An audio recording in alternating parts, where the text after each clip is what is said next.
Здравейте, аз съм Сашо и сега ще ви покажа моята къща в Майнкрафт.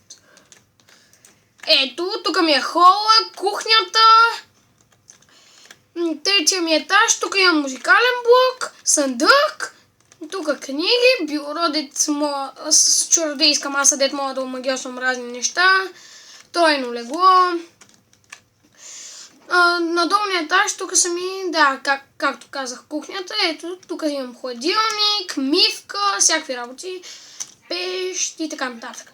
На долния етаж ми е туалетната и мивката. Ето, тук ми е туалетната, ето имам си бутон и тук една мивка.